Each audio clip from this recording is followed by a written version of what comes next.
The wind carried a bitter hush across the canyon, a quiet so deep it seemed to press against the bones of the earth itself. Snow fell in slow, deliberate swirls, drifting like fragments of forgotten dreams over the rugged cliffs.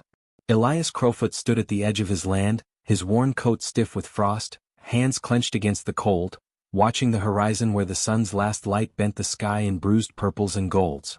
A lone figure in the wilderness, he felt the familiar tug of isolation in his chest, an ache made sharper by the soft loneliness that winter always brought. And then, over the hollow whistle of the wind, a faint cry sliced through the quiet, a voice trembling with pain and fear. Crowfoot's heart quickened, instincts honed by years alone in the wild compelling him to move, to act, before thought could catch up. The cries grew clearer as he descended the frozen slope, boots sinking into snow, leaving tracks that would vanish beneath the gathering storm. There, half buried among the icy rocks, were two girls, their clothing torn, faces streaked with blood and dirt. One older, her dark eyes wide with terror, whispered hoarsely, "Please, don't leave us." The younger clutched a broken bundle of cloth to her chest, shivering, her lips blue with cold. Crowfoot knelt beside them, hands rough yet careful, warming their frozen fingers, offering the quiet steadiness of presence. "You're safe now," he murmured, voice low, carrying more weight than reassurance. It carried a promise he could not yet name. Leora, the elder, hesitated, distrust flaring in her gaze, but something in the steadiness of his hands made her still. Tamsin, the younger, let out a shivering breath and leaned slightly into the warmth he offered. And still, the canyon seemed to hold its breath, as if waiting for the next turn of fate. Crowfoot lifted them gently, alternating between supporting their fragile weight and wrapping them in a thick woolen blanket he carried for emergencies. Each step toward his cabin felt both immense and intimate, a bridge between the harsh world and a fragile sanctuary.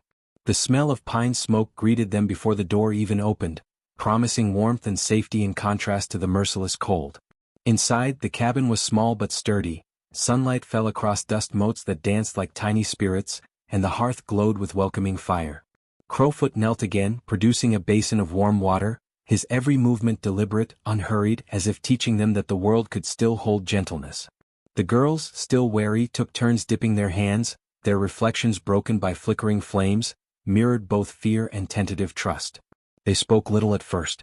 Leora's jaw was tight, her eyes scanning for threat. Tamsin pressed closer to the fire, silent except for the occasional catch of breath. Crowfoot respected their silence, offering food in small portions and water, tending wounds with quiet precision. In the spaces between words, the room seemed to pulse with unspoken understanding. Survival depended not on declarations but on subtle gestures of care. He hummed a low, rough tune while bandaging cuts, and slowly, almost imperceptibly, the girls began to respond. Leora hummed softly along with him, her voice brittle but brave, and Tamsin, after a long hesitation, traced the patterns of frost on the windowpane, capturing the world in delicate sketches. In these small acts, a bridge formed between them. A bridge built from trust, not urgency, each gesture a quiet affirmation that the world could still be gentle, even amid hardship. Night fell heavy and white. The wind outside rattled the cabin walls, yet within the fire's warmth created a small sphere of calm. Crowfoot watched as Leora and Tamsin drifted into a fragile sleep, their exhaustion masking the weight of trauma they carried. And as he looked at their still forms, he felt the first pangs of something new, a tenderness untainted by expectation, a recognition that survival sometimes demanded more than mere endurance, it demanded connection. The snow piled outside, deepening, hiding the path they had traveled, yet none of them feared the world beyond the cabin's walls. Not yet. There was promise here, a seed of hope planted in the frost, fragile but alive, waiting for its chance to grow. By morning, the girls had stirred, rubbing eyes red from cold and restless sleep. Crowfoot moved with quiet purpose, preparing a modest breakfast of bread, salted meat, and the faint sweetness of snow-melted coffee. He watched them eat, noticing how Leora's hand trembled slightly as she picked at the food, how Tamsin's gaze kept flicking to him, hesitant but searching. They had survived the storm, yes, but the weight of judgment, of isolation, lingered like a shadow across their shoulders.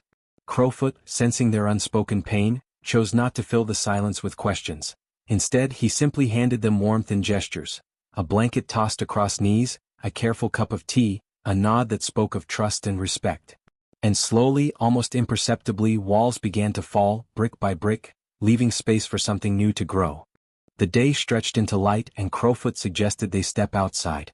The snow crunched beneath their boots, each step a rhythm in the quiet wilderness, punctuated only by the occasional call of a distant hawk.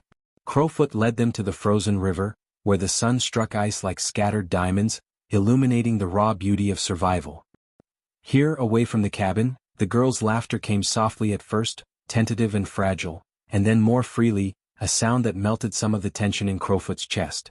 He watched their faces, catching the fleeting moments when fear flickered out, replaced by recognition that life could be tender, even after brutality. Leora paused, turning to him with a look that was neither demand nor declaration but acknowledgement, a small, quiet act that spoke volumes. Tamsin mirrored the gesture, and Crowfoot felt his heart shift, ever so slightly, as if the snow itself had shifted beneath him. The next morning, after an uneasy night of dreams haunted by shadows of the past, Crowfoot decided to honor the fragile bond forming with a simple ceremony. It was not tradition nor show, but a promise of care, a recognition that survival alone was insufficient without shared life. The cabin was decorated with wildflowers he had gathered from the edges of the snowdrifts, rustic ribbons tied with patience, dust motes catching the sun like tiny sparks of hope. Leora's tears caught the firelight, turning them to liquid gold. Tamsin's shy smile was a soft revelation, delicate as frost on morning grass. Crowfoot, who had long feared the emptiness of his solitary life, felt his chest tremble with quiet awe at the weight of intimacy forming in these simple acts. The ceremony was wordless, gestures substituting for vows, hands tied with braided leather cords, eyes meeting in unspoken acknowledgement, hearts slowly surrendering to the possibility of trust. Yet the world beyond their small sanctuary had not been idle. A sound, deliberate and heavy, broke the delicate bubble of the cabin. Snow crunching under boots, a presence that carried authority and grief in equal measure. Chief Kalen, father of the girls, appeared at the door, his frame imposing, age etched into every line of his weathered face. He paused, eyes sharp as ice yet shadowed by worry, and his gaze fell on Crowfoot. Words were unnecessary at first.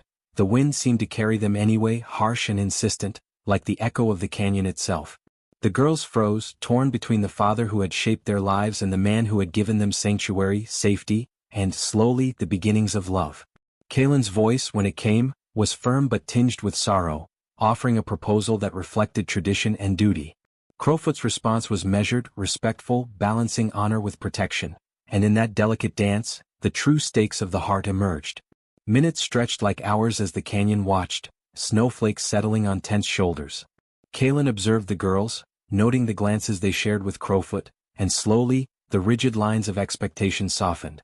The girls, realizing that choice could be tempered by love rather than obligation, felt the heavy weight of freedom pressing against their chests for the first time. Crowfoot, in quiet gestures of respect and patience, acknowledged Kalen's position, his care for the girls, and the honor due to both past and present. And in that space, a fragile reconciliation took shape, delicate as a snowflake poised to melt. The wind held its breath, the mountains waited, and then the girls, in small, decisive movements, affirmed their trust in Crowfoot, a bond born of trials endured together, silent yet complete. By afternoon, the world outside had softened. Snow melted along the river's edges, sun glinting on the water, scattering light across the canyon in warm, golden arcs. Leora rested her head lightly on Crowfoot's shoulder, Tamsin squeezed his hand and Kalen, observing, nodded with quiet pride. The cabin, once a sanctuary from the storm, now held the weight of love, trust, and the dignity of choice. Crowfoot, feeling the loneliness that had defined him for decades dissolve like frost in sunlight, realized that life's most profound lessons were learned not through grand gestures, but through patience, kindness, and steadfast care. The wind, carrying laughter across snowdrifts, seemed to murmur agreement, gentle as a lullaby. And so, as the day folded into evening, the three walked side by side to the river's edge, footprints mingling in the snow, each step a testament to survival, trust, and the quiet magic of connection. Crowfoot glanced at Leora, then Tamsin, then the horizon where the sun dipped behind the cliffs, and he understood something deep and abiding. The fiercest storms, whether of snow or life, often bring the sweetest refuge, and hearts, when patient, discover their home in ways unexpected. Outside, the wind stirred the trees, carrying a soft promise of tomorrow. And for the first time in years, none of them feared the cold.